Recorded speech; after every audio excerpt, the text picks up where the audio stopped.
Hello ladies, welcome to Homemakers Radio.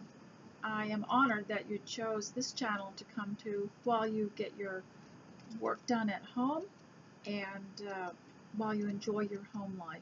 I think by now we have all been in captivity for so long you're realizing that home is everything and that we have to make it a joyful place, that we have to make it a convenient place. And so much has happened lately. I might just skip a lot of my lectures, my ordinary lecture to you, and just explain what happened over the weekend and the last 4 days. And so what I want to start with your appearance.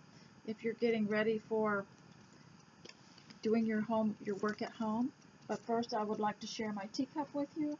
And this is just an antique that I had purchased before the war, and I'm going to try not to mention the war throughout this because I don't want to distress anybody, but it's pretty hard to ignore. And these beautiful teacups can just, if you've got one, I would just use whatever you have, use it all day, and this is the one I'm using today. It just cheers me up so much. It's an antique. It's by Regency. It's English. From England. I don't know how they all got over here, but it's probably from the 1960s.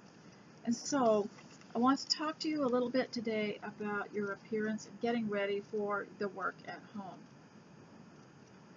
Now we need to make sure that you do get dressed and do bathe, get dressed, and just kind of, you know, when you start your day with washing and fixing your hair and dressing in something fresh and clean, it's like you have a clean canvas that you're painting, and it just makes you feel so good, but can also help you love your life more. It is hard these days, isn't it, to feel that you have joy and value.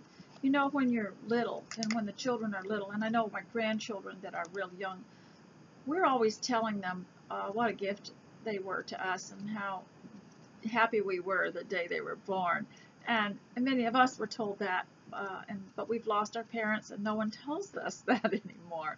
But when you get dressed, you're reminded that you really are special and that you have a purpose for being here, and it does help you love your life a little bit more.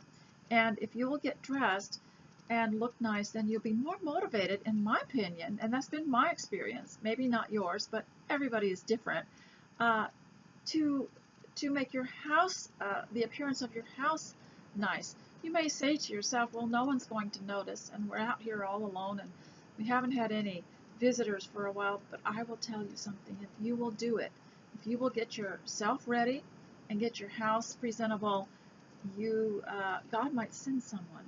And we all know Murphy's Law, don't we? The day that you're going to slop around in your slippers and your pajamas and leave your house a wreck is the day somebody texts you and says, I'll be over in half an hour. And you know, if you just get in the habit of getting dressed, and no matter what, even if you're not expecting anyone. Now, if you're not feeling well, you won't be feeling well. You can cancel everything and just turn everything down if it provides an opportunity. But if you'll get dressed, you'll be motivated to get your house dressed. I think we should match our houses, don't you? If you're going to get dressed and look nice, I think your house should be dressed up and look nice. I have known many occasions where I've been astonished at how beautiful someone takes care of their house but will not take care of themselves. And I think you should match your house. Take care of yourself to the extent that you would take care of your house, or vice versa. The other thing that I would like to emphasize is how health and the mind are part of your experience, a part of your appearance. Your health and your mind are very intricately connected, because if you feel good, then you're going to look good and be happier. One of the things I have emphasized on this channel is to find a place to take some stretch exercises for beginners, or preferably in a chair to start out with. Now, I have had an exciting weekend at the inn. I turned my home into an inn, and so I'm probably going to spend some time talking about our experience for the last 4 days. And we did start out the days with exercises, and we tuned into the Fabulous 50s and did a 5-minute chair exercise just to give everyone a little taste of it. And then when they go home, they've got some ideas, and their life is enriched themselves, and they can explore from there.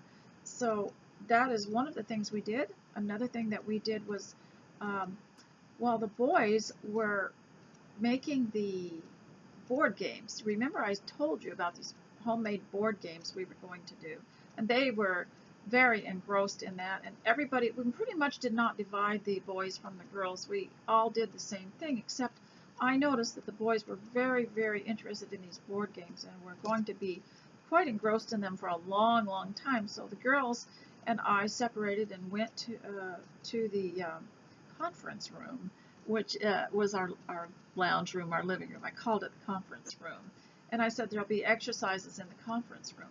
And we tuned in and we watched a video, 5-minute stretches for beginners, and they enjoyed it tremendously. And then we went to hairstyles, and we found a Russian channel, and which showed some very simple ways to do hair that you could actually do yourself. You wouldn't have to have any help, and really, really enjoyed that. And then we watched the tea video on the history of drinking tea and the teacups and how to, what's the proper way to stir in something, and just the different ways to approach the having tea, and really, really benefited from that. And then we had many things planned, but I have to tell you, they all got really engrossed in these games, in these board games.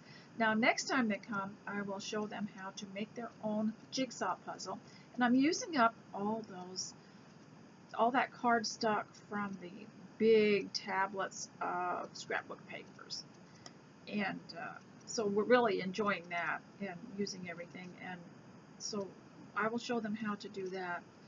There were many things that we did that I didn't get to write down, but while there were other things that the boys were doing, we didn't get around to making the bows and arrows and having target practice outside.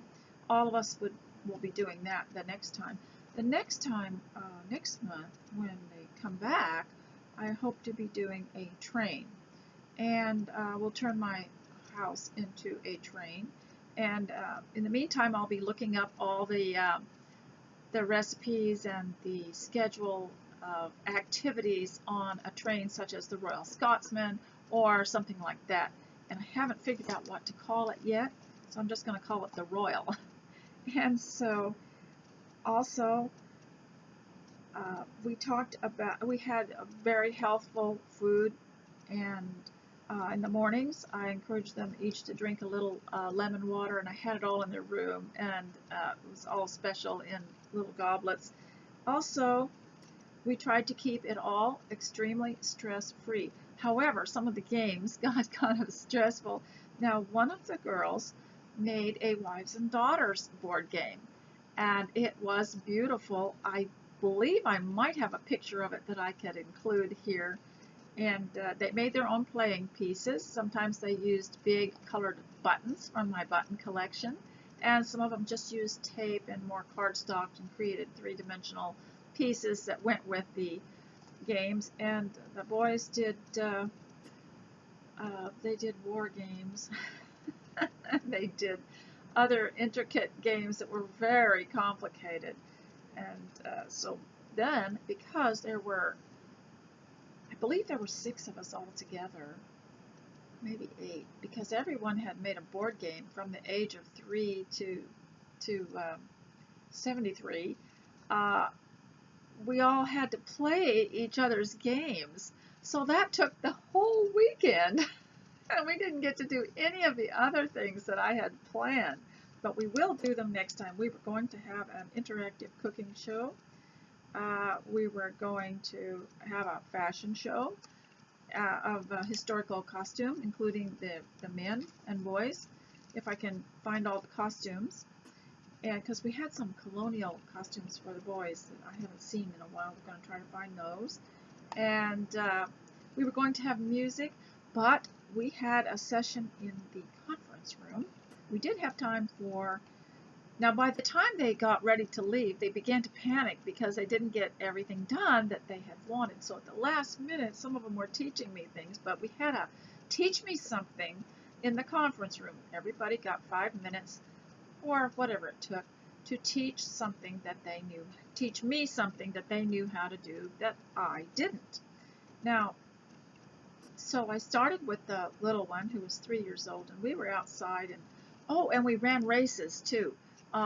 When it got warm enough to go outside and there was a bit of sun and it was dry, we ran races and had a wonderful time. So I asked, I asked the 3-year-old, what do you know that you could teach me? He said, I can jump. And I said, well, will you teach me how to jump? And the 8-year-old had an idea of how he could teach me to jump. He was going to teach me to run. I have not jumped. I have not ran in such a long time, but I will tell you that after this weekend, I can jump and I can run. And I never thought I could because I just really couldn't lift my weight up off the ground. But they taught me how to do it by my back foot being on the heel and kind of being a spring for the front feet, and how part of the time that you're running, this 8-year-old was explaining this to me. All these children are homeschooled.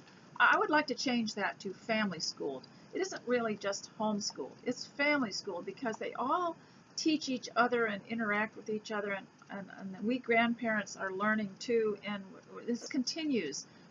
It's continual and it's constant. And they'll call me up and tell me something, and I will really enjoy that because it activates my mind. But they were teaching me how, they were doing this slow motion thing, showing me how to run and how to jump, every little movement. And once I got that figured out, I was able to run. And every day I have been running, and all I do is run maybe 4 or 5 steps, and I jump at the end. And the jump is so pitiful. It's only this high, but I run 4 or 5 steps and then I jump. And I thought, before my next birthday, I want to be able to run and to jump. I'm sure that the passers-by are thinking this is awfully funny, watching me run and jump, but I wanted each of them to teach me something. So then one of the boys had learned a piano tune called, it was a French tune called La Chaise or something like that. Anyway, he taught that to me on the piano, and when he comes back, I will learn more because there were 2 notes you had to hold down with your fingers, with 2 fingers, and so he wanted to make it easy for me, so he made them one at a time, and then there were 6 notes altogether he was teaching me.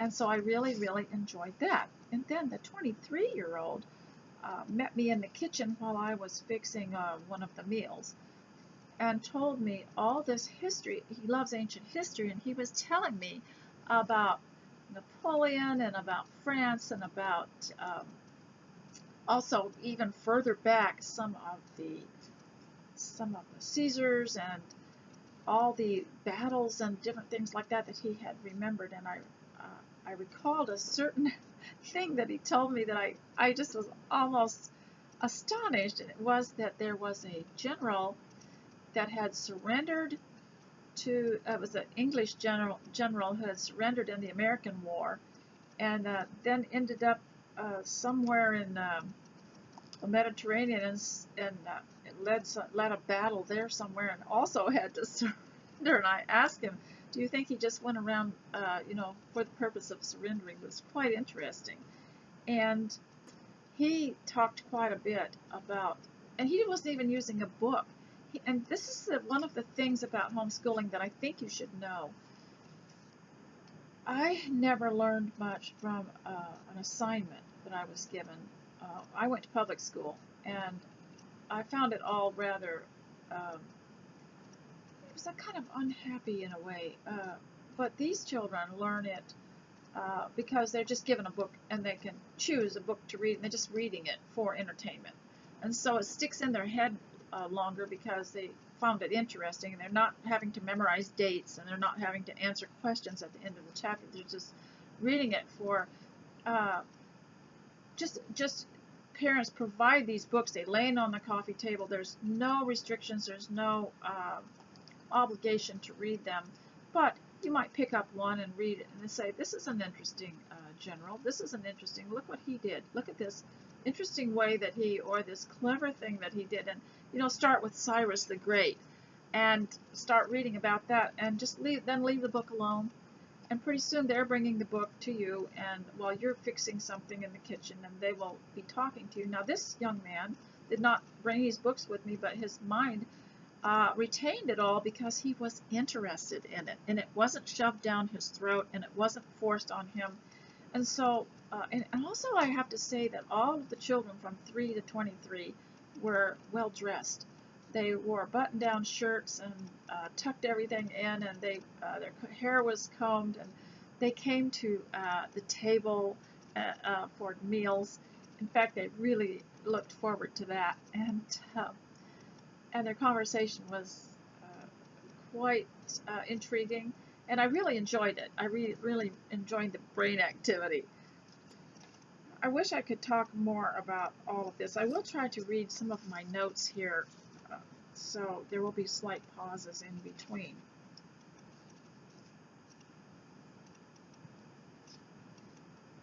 So, what are we going to do about the current social situation and political situation? I'd like to avoid talking about that so that this is all pleasant, but I will tell you something that I thought of during the weekend at the inn, the 4 days at the inn, where I had turned my home into an inn.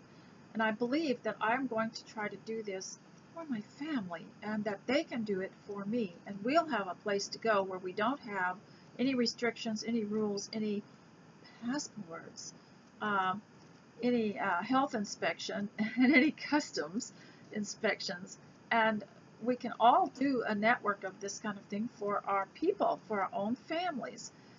And this is just will change my life, because it reminds me of Auntie Mame when she when she ran out of money, or she fell on hard times. She would just redecorate her apartment and she was in a different country.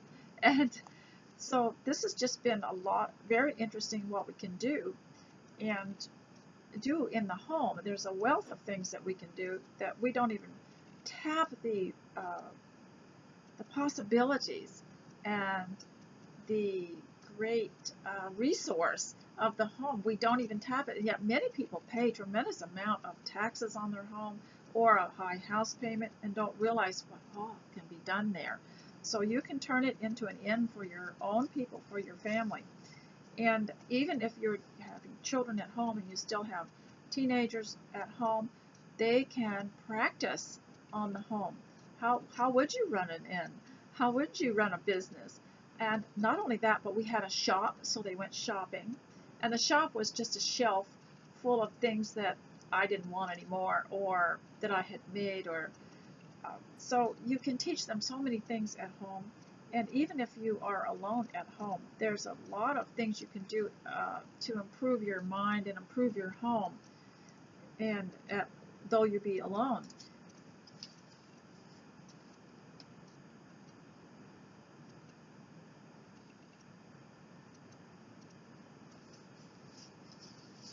One thing you can do for the home is to be a good manager of time and terrain. And that is not only your time, but the area that you're responsible for at home and your house. You can be a good manager of that. And if you could manage that, we grow up thinking that we should be doing something great. And it always reminded me of Naaman in the Old Testament. He said, "Behold, I thought that the master would tell me to do something great." It was something very humble that he had to do. He had to dip in the muddy waters of the River Jordan, and so he was reluctant to do it, and that would have been the thing that would have cured his disease, but he didn't want to do it. And many times I think our minds will not let us accept that these homes are great, that this is great, and we're thinking, oh, I want to do something great. You can do something great in your home. And I certainly enjoyed the weekend at the inn because I also got to transport my mind to a weekend, and I had these wonderful guests. And so another thing that we did this weekend was we decided to watch Wives and Daughters, the whole series. And we, of course, have seen it many times. And decided that this time when we watched it, we were going to look at the backgrounds. We're going to look at the interiors. We're going to look at the flower arrangements and the table settings. And what a good time we had with that. Now there was another time we sat down with a notebook and we drew the costumes. And one of my ideas someday is to make a Wives and Daughters wardrobe for my girls, and just, from what I've seen, the colors, and because it was so well done. And so this time we got to look at the backgrounds, and we really, really enjoyed that. Now, one thing that being at home is so helpful for is that you can avoid being dependent on what the commercial world has for you out there. I have started to order a lot of things, and now we've got all these rumors to put fear in us that we're probably not going to be able. We have a governor here in Oregon who has put us on permanent, just said, well, just the mask wearing is permanent. I've never worn a mask. But then I quit going out. I decided if there's a terrible disease out there, I shouldn't even be out walking around out there, And it amazes me that no one's required to wear gloves. Everybody's touching everything, and they'll get some merchandise and they'll look at it and then they'll put it back, And nobody even thinks to detect whether there's some terrible disease going out there. But I decided that I would just let that. I'm not going to participate in it, and I will just let them go, because where these restrictions are and where this fear is in the commercial world. It's anything that's owned by the state, the sidewalks, the highways, nothing, where they're going to restrict you. But at home, so far, they haven't tried to restrict us, and the idea that I had was to keep the stress down. However, we have a governor that tried to get in our homes and restrict us in our homes, and she was saying, what you could do in your home and who you could have in your home and how many. Probably I shouldn't have revealed how many I had at the inn this weekend, but this last 4 days.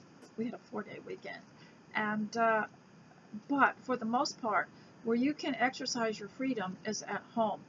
And you should never sit there and wait it out, because we don't know. And also, I was listening to somebody's video talking about how we don't have to wait for our freedom. We don't have to ask permission to be free. We are free. God already made us free. He made us and designed us to live and move and breathe and speak, and also spread His word, and the life of the Christian has to have an influence, so we can't be locked up. But many of us are rather discouraged, and you know how the world, I told you, the media especially, is complicit in this. The world keeps you in fear, and that's how they control you. Whoever you fear is who's controlling you. And so it's mostly fear, and not so much evidence as it is fear, that keeps people from living fully. So even at home, it's really important to live fully and to live your beliefs and your convictions. And that was what I was trying to do this weekend. Is I wanted to be free. I wanted to experience 4 days of total freedom. And we did not discuss the war. We did not. Nobody said the C word or the M word, and we just didn't discuss it. But I decided back in July last year, if there's some kind of terrible disease, I'm not going to even go out, because I can't see how a mask would help. And so I stayed home. And I have noticed something, is that my imagination has gone wild. I'm like Harriet in Emma, and she said to Harriet, you take an idea and you run wild with it. So when I did the inn, these last 4 days. I wouldn't have done that if I had been going out a lot, because first of all, you come home and you also have been subjected to a lot of noise, and I'm talking about the in-store music, the propaganda announcements, and all this stuff, um, and also just many other things you have to be alert about when you're out. And I've noticed that since that part has gone down, I have become more creative in the home. Creativity is so important for you. If you don't have some creative thing, even if you don't think you have talent, ladies, you can rearrange your furniture. You can poof your pillows. You can clean your house. That's creative too, you know. You can make things look nice. And I wanted to emphasize too that in this current political situation, they're not going to get any better. Once they get you over one scare, they're going to try to do something terrible, and they're going to create they're going to stage a drama that's so awful you can't even hardly imagine that, and they're going to make it really dangerous, make you think that life is dangerous, too dangerous to live, and they're going to say that you are dangerous until you cooperate with them, that you are endangering people unless you cooperate with them with all their health rules. These are man-made health rules that are going around, and I have my opinion about it, and maybe you don't agree with me, but we can still be friends. And I say that because that's what they say to me. People that want to push their opinion on me, if I don't agree, I will say kindly, you know, I don't really, I'm not really on board with that, but you know, I like you, and we can still be friends. And they don't want to be friends because they want to push their opinion on you, and this is what the state is doing. They believe that you're dangerous unless you cooperate with all their health program. Look, this isn't health. Real health, ladies, is fresh air, clean water, bathing, good eating clean. That's real health, and sleep, and also exercise.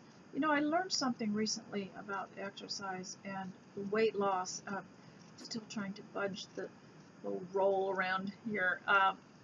And that is that sleep and rest are just as important. I've been watching Dr. Berg. I don't know if you have seen him on YouTube.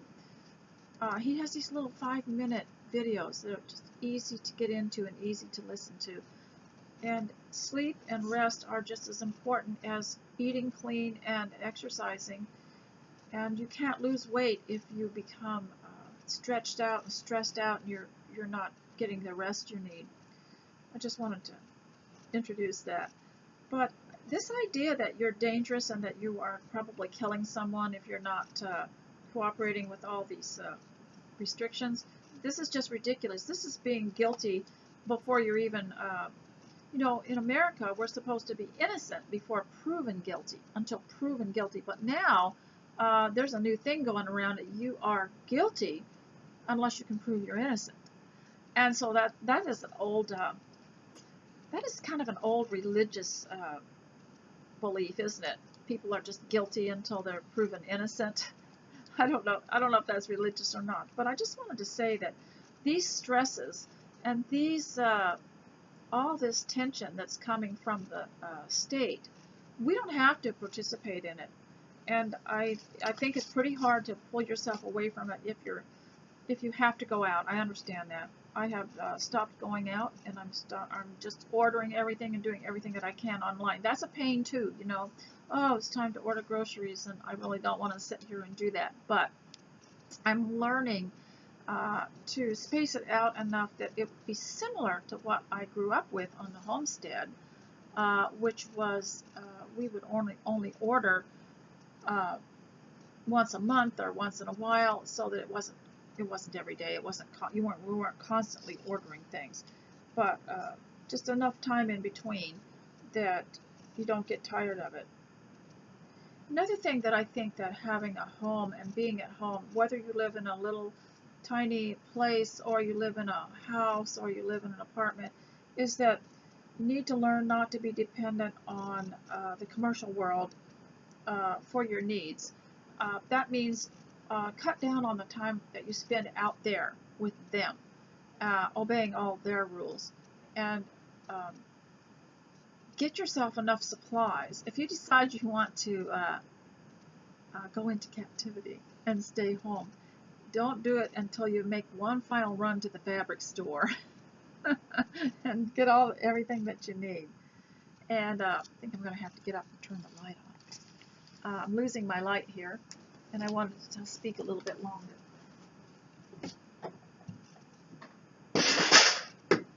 Okay.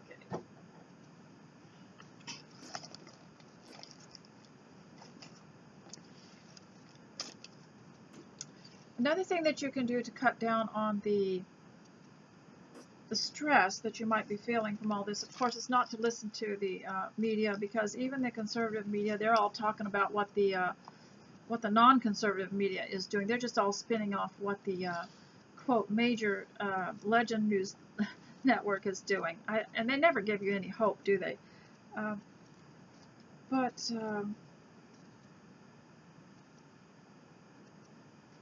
Another thing that you can do, which I discovered, was have a deliberate slow day. Now, I did this during the 4 days at the inn, when I turned my house into an inn, is we had one day that was deliberately slow. And I had this list of these wonderful things we were going to do, but I sensed that they were happily engrossed in one thing they got interested in, and they just wanted to sit around, and that's what I wanted them to do. I wanted them to sit around or go to their rooms and lay around, just do what they wanted. And so have for yourself, if you're living alone, treat yourself to a slow day, but like I say, make one last run into town and get all the things you need for your spa, for whatever it is you want to do, and have a deliberate slow day. Get the books and magazines you want to read, get all your craft books and your quilting books, and come home and have a deliberate slow day. Get all the food that you want to make it easier on you. And one of the things that I am going to do is learn. I'm going to take a course. I told you in the beginning, when I decided to be in captivity, that I was going to go to the internet and take voice lessons, and take a drawing course, and learn to paint, and do the exercises. I have to tell you, I even had a Greek course, Koine Greek, that I wanted to do, but I had filled the day with so many courses that I wasn't getting the dishes done. The house was a wreck. It's just as bad as going out every day. So I narrowed it down to 2, and that was the things that I had gotten the most felt the happiest about when I was doing them. And one of them was the exercises, and the other one was the painting class. And so since the Zoom painting class, I enjoyed it so much, and sometimes it's canceled for one reason or other. So I'll go online and I'll find one that's free on YouTube and learn to paint. I'm going to learn to paint roses, and they're difficult, but I'd like to learn to paint them.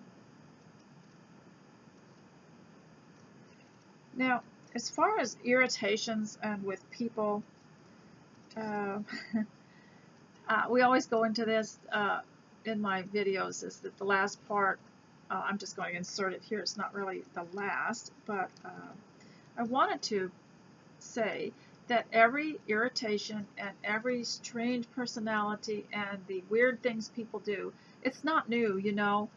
We always think, oh, this world is just really bad, and everyone's so rude, but there always have been the rude people and the polite people. It's always been that way from the beginning of time. And we see that in Jane Austen's novel, where she would take, or in Elizabeth Gaskell's stories, where she would take someone and make a character out of them.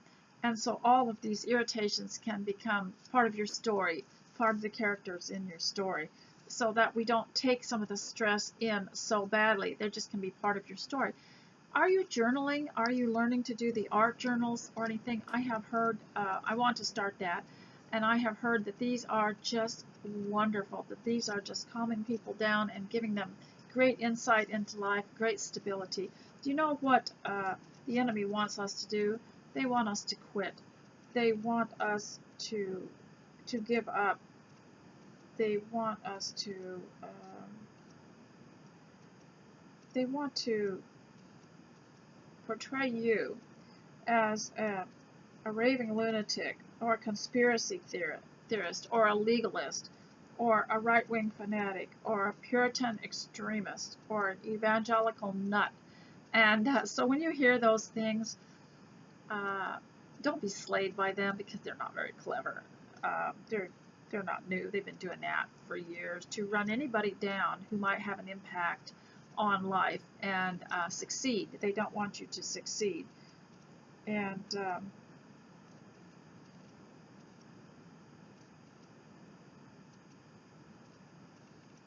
had a note here that I can't find yet.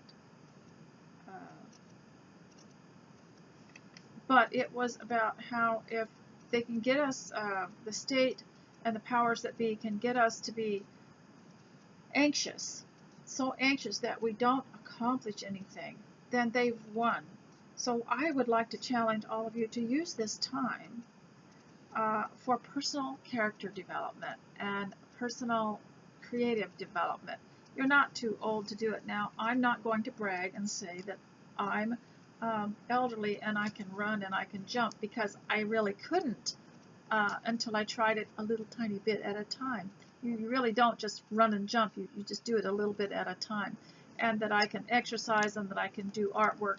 I couldn't do that until this time, and I decided that I wanted to learn, and I learned a tiny bit at a time. And when I made mistakes, I didn't give up. I just kept going, and the next time I learned a little bit more.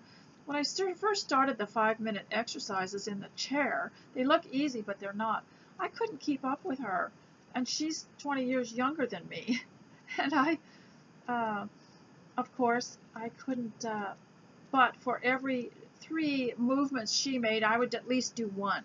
So don't give up. And they want you to. These people that are tyrants, that are trying to control our very lives and control our minds too, especially control our minds and get us in despair. People who are unhappy are going to make very wrong decisions. They're going to be very impulsive, trying to get away from the stress. They're going to be quite impulsive, maybe spend more money,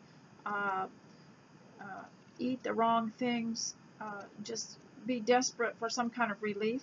And that's the way they want you, that's the stage they want you to be. So steadily, we're going to use this time for personal character development and health development and home development, and do some interesting things, and then journal them. And just like my 4-day weekend at the inn, I'm going to try to collect my notes and all the things we did and put them in a little journal and write about it. And then when the train comes, which will be next month, we'll do the train, I'm going to put that in a journal too, after I've experimented with that. Now, the one thing I learned about this the weekend at the inn, is that we couldn't possibly do all the things that I had listed. And towards the end, when it was time for them to go, we were hurrying, trying to cram some things in, and I wanted to do so much. Now, for some of the things I didn't get to do, I went ahead and did after they left. And one of them was I made a homemade facial treatment with, I blended banana, avocado, honey, lemon, oat flour, and I can't think of what it was, something else for the face and the back of the hands. Oh, it felt so good, and it took the heat and the redness out of my face, and I really enjoyed that. And we were going to do that for everybody, but there are some things we just didn't get around to.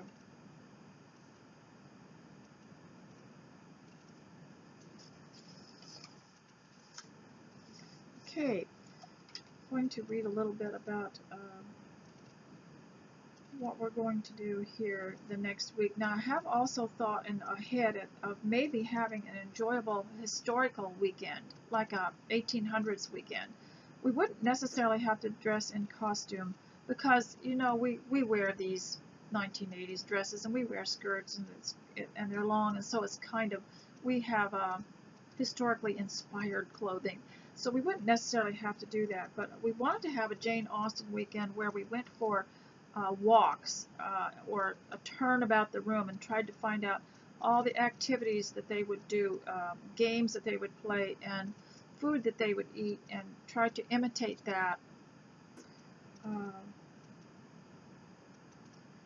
Another thing we want to go back to the homemaking here. I'm going to try to speak in a logical manner here, but I'm just kind of looking at notes that I wrote as I thought of them, and they're not in order. But as I was cleaning today and trying to get my house set up so that I could function, I thought about how important it is to get things in order in case someone else has to find something in my house or has to come and help me, or if there's an emergency of some kind and I have to leave the house, or for some reason the house, so to leave it in good order in case I have to go out, or in case I have to go somewhere. I also thought as I was cleaning a shelf today of that scripture when Christ was in the Garden of Gethsemane and he prayed, "Thy will be done on earth as it is in heaven." Well, I thought about that in relation to homemaking and housework, and that is, why can't we have nice things and nice activities and happiness at home? That there's going to be happiness in heaven, right? And that's the will of God. Why can't we have pleasantness? Why can't we have some luxuries? Why can't we have, good healthy food and good companionship and a beautiful place to live? Well, we can. And I thought about that scripture in relation to that. Thy will be done on earth as it is in heaven. Well, we know heaven's going to be beautiful. It's described as being quite beautiful. Why can't we make our homes heavenly? Why can't we make our appearance beautiful? Why can't we look forward to nice things? Why do we always have to be living in dread and living in fear? Many of you probably have grown up in an era where there really life was not pleasant. Some people have grown up in atmospheres where life just was not pleasant. Well, let's just stop that, okay? Let's decide to have a pleasant life. I think we are afraid that if we're happy and we have a pleasant life, we do something luxurious for ourselves or at home, someone is going to feel that we're irresponsible, or we will feel that maybe we're losing a grip on stability or reality. But these things are very, very good for us. Even the Israelites would go on a journey every year for the religious holidays, and there are plenty of historical evidences that they went to the markets and that they bought luxuries for each other. We can remember the gifts that were bought for Hannah, the mother of Samuel, and how her husband felt sorry for her, so he bought her more gifts, and when they were away. So what is wrong with having happiness in life? We can thwart these people that are trying to make us miserable by not being miserable. And my husband was preaching a sermon one day, and I remembered a phrase that he used when he was describing the Christians in the first century, about how the more hardship that they were given, the more they thrived. That doesn't mean, of course, that we should desire that, but let's just use this time and accept my challenge of coming around the other side of it, happier, healthier, stronger, more capable, maybe with a new skill. Now, I didn't quite manage it, but you might. I looked at my old list and thought I wanted to learn to build a house, and I thought I would just start with just a little shed, but I never got around to that.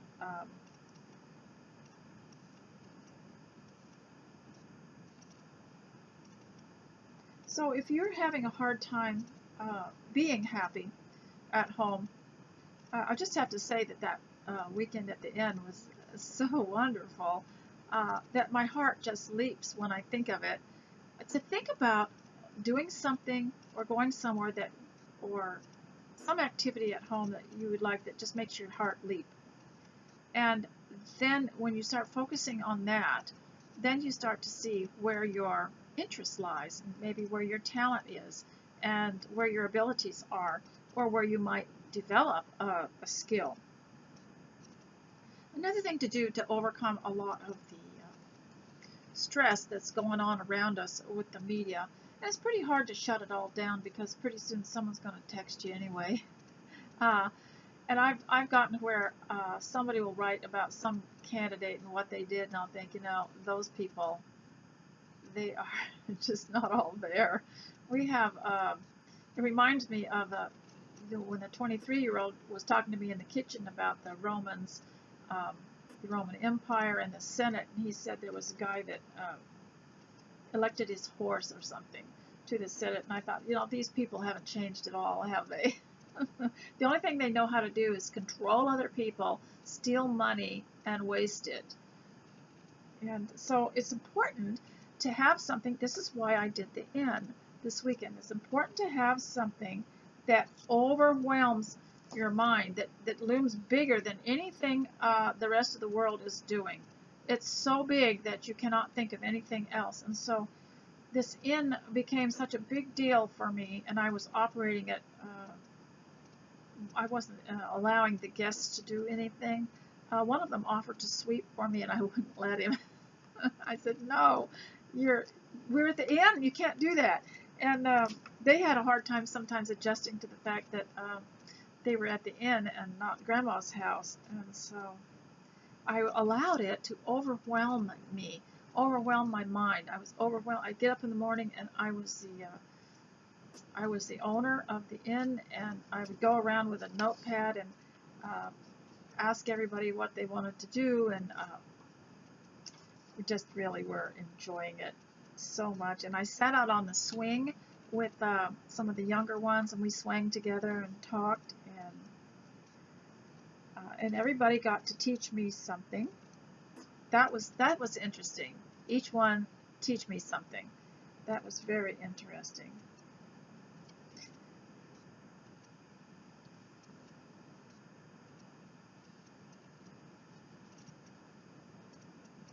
Now, if you are convinced at last, in spite of all that I have told you, that you can't be happy and that the world's coming to an end and we're all going to be annihilated, then at least give yourself a goal of taking someone to heaven with you and learn the gospel. You can learn that in Acts chapter 2 and throughout the book of Acts and the last of the Gospels, and learn how to teach the gospel and be determined to at least take your family with you.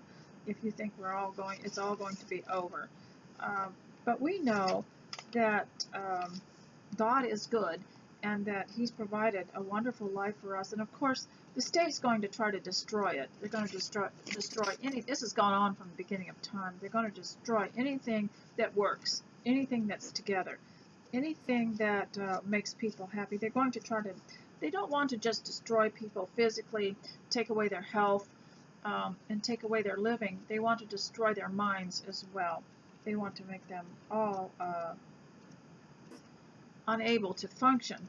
And so what we can do is we can outwit them, and we can become better, be able to function better on the other side of this. Now, I want to tell you something about church here for a minute, and then I'm going to show you something. And that is this misunderstanding that when you go to church, and of course we never closed down. We knew we would never be able to ever have church again if we shut down, because people have a tendency to kind of drift off and go somewhere else or move away or something like this. So we never shut down. As a result, God has blessed us, and the church here has grown. I've had to get out extra. I usually expect a number of people. We're out in the country, These little churches never get really huge because they're so far out in the country and people come from long distances, and there's not a huge population anyway. And I usually, calculate the communion that I set out, how many will be there, and lately I've had to go and put more out so that accommodate everybody, and we're all happy. No one has been sick, and there's no restrictions. But one thing I wanted to tell you about church is I think that there's been a misunderstanding about church for so long, and that is that ladies especially want church to fulfill their emotional and spiritual needs. And here's the problem with that thinking, is that we go because we're commanded not to neglect the assembly, and that we want to observe the memorial service of the Lord's Supper and worship Him on the first day of the week, like the disciples did.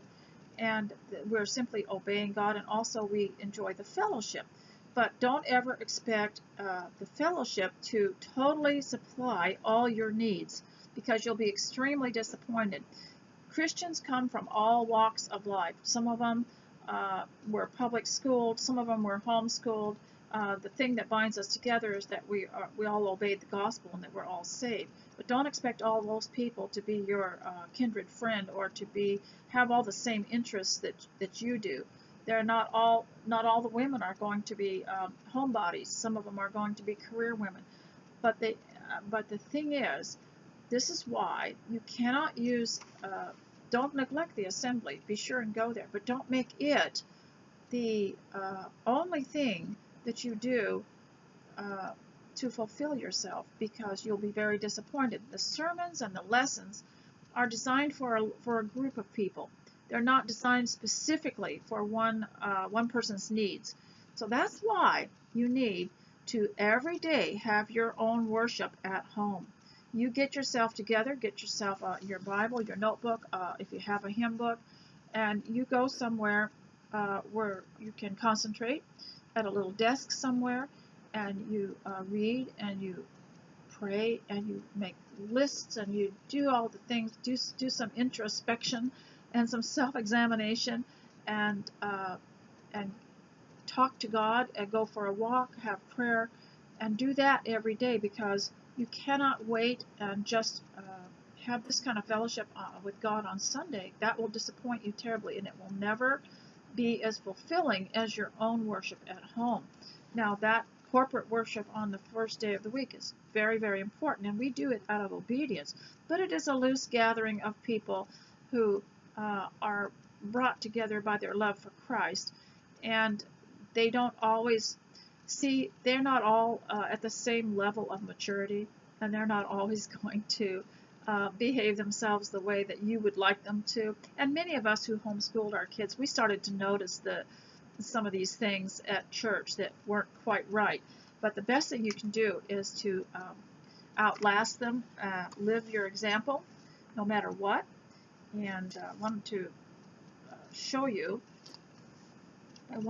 you something that, and then I'll read from you out of the Bible from Exodus, because I wanted to get to Exodus eventually, because these captives now are being set free, and God had to tell them, okay, now you're going to be free. You're not used to being free. You're used to being dependent on the government to supply all your needs, your food, your housing, and your work and everything. Well, now that you're free, you're going to have to learn from scratch how to exist and how to behave and how to just all kinds of things. So it's going to be very interesting. Now, hopefully, as I read through Exodus to you in the next few weeks, we're going to see that we're coming out of, if anything, a mental captivity. That's the one thing that they can't control, is your mind. If you let them defeat you, then you're physically defeated as well. But I know someone that moved to Texas and told me that every state, I don't know exactly what the route was they went through, but every state that they went through, they stayed a week in each state on their way to Texas. And they said all those states were completely free and open, no masks. I don't know what route they took, but No masks, no restrictions, no social distancing, no rules, no health passports, no tests required, nothing. You never hear any of this on the media, do you? But apparently there are a lot of these states that are open, and we're not hearing of it. We're not hearing the good news, are we? But they said that it was just like taking off a pair of tight shoes and putting on a pair of slippers as soon as they got across the border. And as you know, Oregon has got some very Marxist people that think they're running us. But, you know, if you're a Christian, you're free, and you don't have to be oppressed by them. And remember the scriptures the scripture I used to read to you quite a bit, was it from Colossians 3, and it says we are cast down on every side but not defeated. I'll see if I can, you know, I should know that. You know, I've been a preacher's wife for nearly 50 years, and there's some scriptures I can't even remember. You would think all that exercise I could memorize better. Here it is.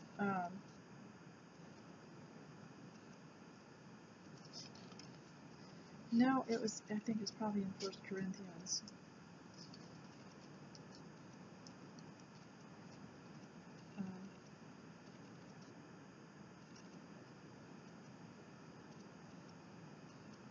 Okay, here it is. It's 2 Corinthians, chapter 4, and it starts with verse 8. So I'll just read this to you, okay? This is really important, and it's important to know that we're going to be perplexed. We're going to feel like we are afflicted, and we're going to feel like we've been persecuted, and we're going to feel like that, you know, we know that our personal freedom is taken away from us by these people who think they own the world, but God owns the world, and so we don't really have to feel that we are in captivity. So, and because I know I have been in captivity, but really the freedom here is greater than anywhere. But we have this treasure in jars of clay. Some versions, the Greek says jars of clay, some versions say earthen jars, to show that the surpassing power belongs to God and not to us. We are afflicted in every way, but not crushed. You see, that's the way to keep from going into depression. We are afflicted, but not crushed. Perplexed, but not driven to despair. I love the contrasts here. Persecuted, but not forsaken. Struck down, but not destroyed.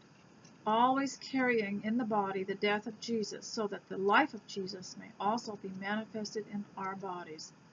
Isn't that wonderful? And when you read what the Apostle Paul, all the things that he went through, there was a list one time that I was reading to my ladies' fellowship luncheon, and I was reading all the things that he said, that he had twice been shipwrecked, and then another time he was imprisoned, and all these different things that happened to him. And the ladies were saying he led such a rough life. Anyway, I wanted to show you that one of the things I like to do, these magazines, the Victoria magazines, they started in 1987, and I believe I have all the issues, the early issues. But from 1987 to 1991, they had, or 1990, they had a format they followed that was quite calming. They start out and that's what I do for calmness, is it would start out with a page called Leaves, and it would just have a little descriptions, little vignettes and descriptions of things. Like this is called English Cottage Charm, and it would all it was little pictures with little descriptions beside them, and became the subject of many artists. Look at that beautiful horse by the fence. But it's calming to look at it. It was actually better than the old Ideals magazines. And so I get those out, like it's April now, so I've got all the April from 1990 out, from 1990 to 1995 or something like that out, because they were the best. And so it gives you so many ideas of things that you can do. And they're very creative, and many. This one also had the Anne of Green Gables. This is 1991, April 1991. Had the Anne of Green Gables spread in it, and had the ruby tea biscuits, and from a cookbook, and which I never did get the Anne of Green Gables cookbook, but so it was also had every April they would the staff of the Victoria magazine would go to England and do a fashion shoot of some kind, and it was always tried to relate more to the era of the Victorian times. And love that scarf. And so I enjoy looking at them. They do have a very calming effect. The photographer was the Japanese, I'm trying to think what his name was. Trying to think who he was. Toshi Atsuki. You all probably would know him if you're elderly like me, and you've been buying this magazine since 1987. He was the Japanese artist that photographer, I believe, that lived in America for a while, and he photographed for Victoria magazine, and there just hasn't been that photograph. Just and this issue has the Royal Scotsman in it, and so it gave the history of the Royal Scotsman. I used these in homeschooling because it was before curriculum was really available that much for me, and it told the activities on the Royal Scotsman and showed the inside of the rooms and showed what some of the meals would look like, and had the recipes in it. And so I will be using this when we go on the train. Here's a picture of the dining room, and then we will have activities.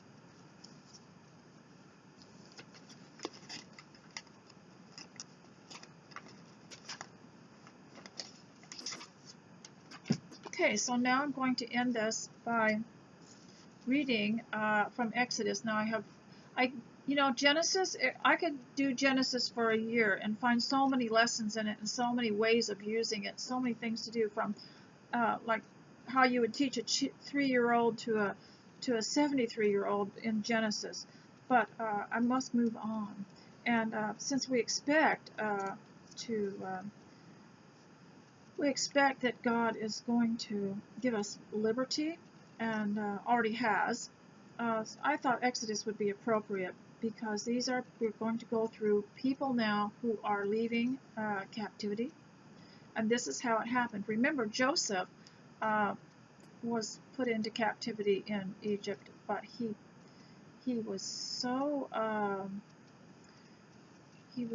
able to take care of himself and to think and to plan, and God blessed him too with intelligence. And so the Pharaoh favored him and favored his family and offered to let his family come and live in Egypt too, because of the famine, because Joseph had benefited the Egyptians so much by his plan for storing food. And so that Pharaoh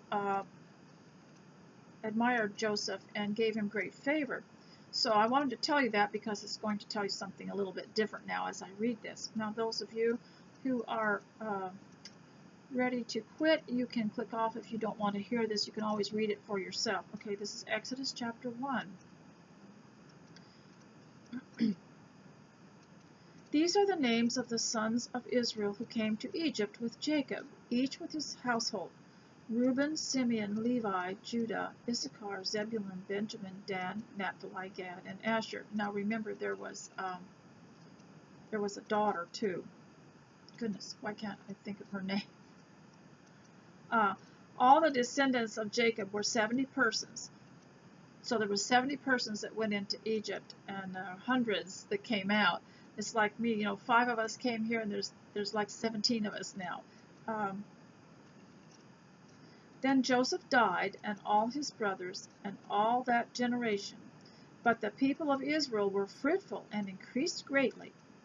They multiplied and grew exceeding strong, so that the land was filled with them.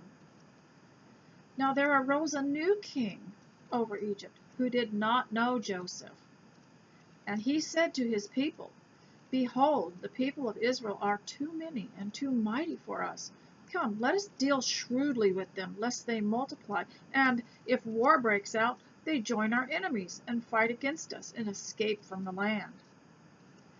Therefore they set taskmasters over them to afflict them with heavy burdens. They built for Pharaoh store cities, Pithom and Ramses. But the more they were oppressed, the more they multiplied, and the more they spread abroad. And the Egyptians were in dread of the people of Israel. So they ruthlessly made the people of Israel work as slaves, and made their lives bitter with hard service, in mortar and brick, and in all kinds of work in the field. In all their work they ruthlessly made them work as slaves. You know, isn't that always the way it is throughout history? The ones that they dread the most, the people in power, they really aren't very secure. And there are more of us than there are of them. There's millions more of us than there are of this ruling class. Millions more. And they have to keep us down because they do dread us. They do fear us, because if we ever attempt to take our country back and take our life back, then they will suffer great losses. And so this is the way it is, isn't it? This described it perfectly. So I thought I'd leave you with that, because we know what happened in the end, didn't we? God led these people out of Israel. He put Pharaoh through a lot in order to rescue these people. And the people went through a lot too, but in the end they did leave. And so all of you who feel that you are in captivity, or that you're oppressed, or that, like I read in 2 Corinthians, who feel they are afflicted, that they are driven to despair, that they are struck down, that they are perplexed, all of you can realize that your home is a beautiful little country that you can have. You can even have a constitution and a Declaration of Independence in your own home. That would be a great exercise for your children if you're homeschooling. For those of you who don't think you can homeschool, one of the reasons that you might not think you can is because you're intimidated by the public school. They've got all this money and all these resources. They have basketball courts, they have a drama teacher, they have science labs and things like that, but you don't need all that to be a good teacher at home. All you have to do, when you find out, it's like learning to sew.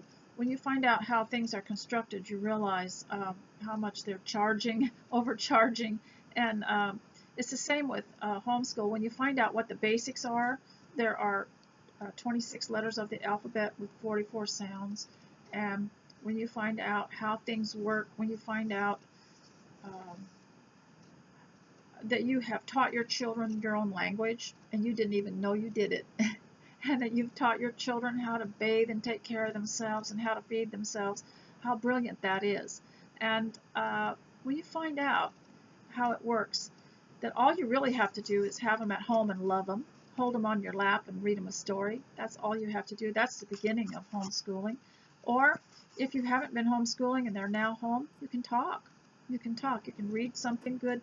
And I would suggest to you, if you don't think that you have a purpose and you're alone, if you're living alone, go and buy some homeschool book in a subject that you like and become familiar with it, because you may be used of God someday in these trying times. You just don't know. I know I told you I have started a little academy called Thrive Academy, and my granddaughter and another girl and her mother come to this Thrive Academy, or are hoping to attend at least once a week. And I'm using my homeschool materials and enjoying this tremendously on Zoom. And so you don't know when you're going to be used. Even personally, you might be invited to help in some way, or maybe just for your own fulfillment. Get something like this and educate yourself and homeschool yourself. And I've been homeschooling you today, and so you can say you've been homeschooled. So ladies, I hope you have a lovely day and you get a lot done. And I always hope I can get here more often, but there's so much to be done, and now I'm getting ready to start that train trip. So I'll talk to you later. God bless. I love you. Bye.